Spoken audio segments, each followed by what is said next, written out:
Good morning students. Today we are going to learn past continuous tense. मित्रांनो आज आपण past continuous tense शिकत आहोत. बघा आधीच्या व्हिडिओमध्ये आपण प्रेझेंट कंटिन्यू टेन्स शिकलो. वाक्य तेच ठेवलेली आहे मी, वाक्य बदलवलेली नाहीत.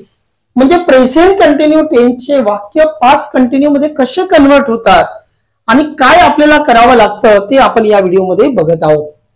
मित्रांनो बघा प्रेझेंट कंटिन्युअस मध्ये आम्ही जर होता तर पास्ट कंटिन्युअस मध्ये आपल्याला वाजवेर घ्यायचा आहे. बाकी V1 ING ऑब्जेक्ट आणि सब्जेक्ट सेमच आहे जसेच्या तसे. आता मी तुमच्या समोर या ठिकाणी चेंज करणार आहे जेणेकरून तुम्हाला कळलं पाहिजे. आता तुम्हाला पुन्हा एकदा वन्स अगेन वाज आणि वेर कुठे वापरावा हे पुन्हा समजवतो. बघा मित्रांनो ज्याचे अल्फाबेट कमी, आता बघा वाज हा शब्द 3 अल्फाबेटचा तयार झालेला आहे आणि वेर हा जो हेल्पिंग वर्ब आहे तर हा 4 अल्फाबेटचा हेल्पिंग वर्ब आहे WERE. मग ज्याचे अल्फाबेट जास्त ते अनेक वचनी कर्त्यासाठी वापरावं. आता याचे 3 अल्फाबेट पासून हा शब्द तयार झाला. हे वाज ही हेल्पिंग वर्ब तयार झालेला आहे आणि म्हणून हे कमी अल्फाबेट आहे म्हणून याला एकवचनी कर्त्यासाठी वापरायचंय. आणि वेर हे 4 अल्फाबेट पासून तयार झालेले हेल्पिंग वर्ब आहे आणि म्हणून याला अनेक वचनी कर्त्यासाठी वापरायचंय. कमी अल्फाबेट एक वचनी, जास्त अल्फाबेट अनेक वचनी कर्त्यासाठी. ठीक आहे. आता मित्रांनो वी आर लर्निंग इंग्लिश, आम्ही इंग्रजी शिकत आहोत. आता आपल्याला बघा बदल काय करायचा आहे. आपल्या पास्ट कंटिन्यू मध्ये आपल्याला एकतर वाज घ्यायचं किंवा वेर घ्यायचंय. तर जिथं आर तिथं वेर, जिथं इज तिथं वाज, जिथं एम तिथं वाज. एमचा पण वाज होतो, इजचा पण वाजच होतो आणि आरचा मात्र वेर आपल्याला करावा लागणार आहे कारण आर आणि वेर हे अनेक वचनीसाठी वापरतात. बघा मित्रांनो जिथं आर आहे तिथं आपण वेर करणार. We were learning English. वाक्य काय तयार झालं. वी वेअर लर्निंग इंग्लिश, आम्ही इंग्रजी शिकत होतो.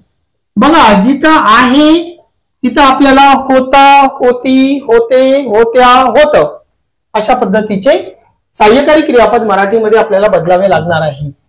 आजी गोष्ट सांगत आहे ही अपूर्ण वर्तमान काळ, आजी गोष्ट सांगत होती हे अपूर्ण भूतकाळ. मग जिथे आहे, आहोत, आहेत, आहात त्या ठिकाणी आपल्याला होता, होती, होते, होत्या असे सहाय्यकारी क्रियापदे घ्यायची आहेत. आता या ठिकाणी बघा I am waiting for the bus, मी बसची 2 तासापासून वाट पाहत आहे.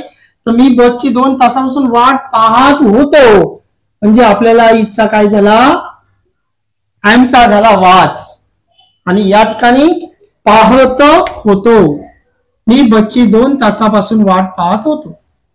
बघा मित्रांनो इथं ही इज थिंकिंग, तो काहीतरी विचार करत आहे. तर आपल्याला बनवायचं तो काहीतरी विचार करत होता. मग काहीतरी विचार करत होता म्हणजे आपल्याला वाजवेर पैकी काहीतरी घ्यावं लागणार. मग हिला लागणार वाज आणि म्हणून या ठिकाणी आपण घेतला वाज. He was thinking something. दुसरं वाक्य बघा मित्रांनो या ठिकाणी ती माझ्याकडे पाहत आहे आणि आपल्याला करायचंय ती माझ्याकडे पाहत होती म्हणजे हा अपूर्ण भूतकाळ, पाहत होती अपूर्ण भूतकाळ. मग शी वाज, आता इच्छा आपण काय केला वाज. एक गोष्ट नक्की लक्षात ठेवा, हा जो इज आहे is is converted into was आणि are is converted into were. आरचा वेर होतो, इजचा वाज होतो आणि एमचा पण वाजच होतो. ठीक आहे. आता या ठिकाणी बघा आय एम टेलिंग होतं तर आपण या ठिकाणी आय वॉज टेलिंग हे हा सहाय्यकारी क्रियापद घेणार. I was telling the truth, मी खरं म्हणजे मी सत्य सांगत होतो. तर या ठिकाणी होतो हा शब्द आला. पुढचं वाक्य मित्रांनो माझ्या घड्याळ मागे पडत आहे. तर आपल्याला करायचंय माझ्या घड्याळ मागे पडत होतं ज्याला अपूर्ण भूतकाळ. मग आता या ठिकाणी इज आहे तर आपण त्याचा केला वाच. माझं घड्याळ मागे पडत होत. पुढचं वाक्य आहे मुले क्रिकेट खेळत आहे. अपूर्ण भूतकाळामध्ये मुलं क्रिकेट खेळत होते. मग मुलं क्रिकेट खेळत होते तिथे आहेच होतं केलं तसं इथं आरचं वेर करावं लागणार. सेम वाक्य जसंच्या तसं. बघा बॉईज वेअर प्लेइंग क्रिकेट, मुले क्रिकेट खेळत होते. 8 नंबरचं वाक्य त्याची आई झाडाला पाणी घालत आहे. तर अपूर्ण भूतकाळामध्ये त्याची आई झाडांना पाणी घालत होती. मग आहेच होते तसं इथं इज वाज. मग his mother was watering the plants, त्याची आई झाडांना पाणी घालत होती. पुढचं वाक्य मित्रांनो, माझी आजी गोष्ट सांगत आहे. तर माझी आजी गोष्ट सांगत आहे हे अपूर्ण वर्तमान काळाचं वाक्य आपण अपूर्ण भूतकाळात कसं बनवतो? माझी आजी गोष्ट सांगत होती. बघा, मग माझी आजी गोष्ट सांगत होती, मग तिथं आपण आहेच होती केलं होतं, इथं इजचा वाज केला. बरोबर. नंतरचं वाक्य बघा मित्रांनो, आम्हाला उशीर होत आहे.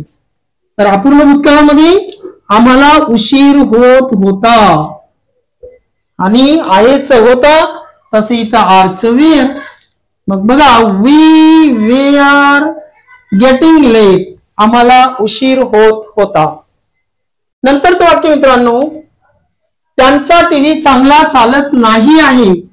तर आपण त्यांचा टीव्ही चांगला चालत नव्हता. नाही आहे म्हणजे चांगला चालत नव्हता. मग हे अपूर्ण भूतकाळातलं वाक्य, त्यांचा टीव्ही चांगला चालत नव्हता. आता जिथं इज नॉट आहे तिथं आपण फक्त वॉज नॉट करणार. There TV was not working well. बरोबर. यानंतर 12 नंबरचं वाक्य मित्रांनो, तुझी पिशवी माझ्या पायाला लागत आहे. तर तुझी पिशवी माझ्या पायाला लागत होती. बघा, अपूर्ण भूतकाळ म्हणजे मागे घडलेला जो प्रसंग आहे, तो त्या दिवशी माझ्या बरोबर काम करत होता. तुझी पिशवी माझ्या पायाला लागत होती म्हणजे ऍक्च्युली ही भूतकाळामध्ये कंटिन्यू कृती होत होती. लक्षात आलं? माझी आजी आम्हाला दररोज गोष्ट सांगत होती. आता सांगते का? नाही. अगोदरच्या काळात, अगोदरच्या वेळेला म्हणजे या प्रेझेंटच्या आधीचा जो काळ आहे त्या वेळेला माझी आजी गोष्ट सांगत होती. म्हणजे आजीची गोष्ट सांगण्याची कृती तेव्हा कंटिन्यू चालू होती. याला म्हणतात past continue tense. The action was being continued in the past, that is past continuous tense. मित्रांनो बघा, पुढचं वाक्य बघा, तुझी पिशवी माझ्या पायाला लागत होती. आपण इथं आहेच होती केलं, या ठिकाणी पण आपण इथचा वाज करणार. मग your bag was hitting to my leg, तुझी पिशवी माझ्या पायाला लागत होती. आणि शेवटचं हे पुढचं वाक्य मित्रांनो, माझ्या भावाचा मित्र कादंबरी वाचत आहे. अपूर्ण भूतकाळामध्ये माझ्या भावाचा मित्र कादंबरी वाचत होता. आहेच होता केलं, इथं पण आपल्याला इथचा वाज केला. प्रेझेंट कंटिन्यूचा पास्ट कंटिन्युअस टेन्स अशा पद्धतीने या ठिकाणी झालाय मित्रांनो. सेम अशा पद्धतीने आपण प्रेझेंट कंटिन्यूचे पास्ट कंटिन्यू मध्ये वाक्य बनवले.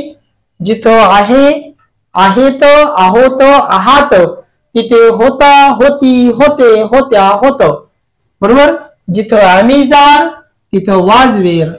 जिथं इज आहे त्याचा वाज केला, जिथं आय एम आहे त्याचा वाज केला, जिथं आर आहे त्याचा वेअर केला. My dear students, I am very very happy to teach you. I am very glad to teach you that you are understanding these basic tenses very micro we can say that in detail you are learning that. तुम्ही अगदी detail मध्ये शिकत आहात विद्यार्थी मित्रांनो. आजच्या पिरियडला आपण म्हणजे एवढंच घेत आहोत. पुढच्या पिरियडला आपण या ठिकाणी याच वाक्यांना फ्युचर कंटिन्यू टेन्स मध्ये कशा पद्धतीने कन्वर्ट होतील ते आपण पुढच्या व्हिडिओला बघूया. आजच्या लेक्चर मध्ये आपण एवढंच. Okay, bye bye, best.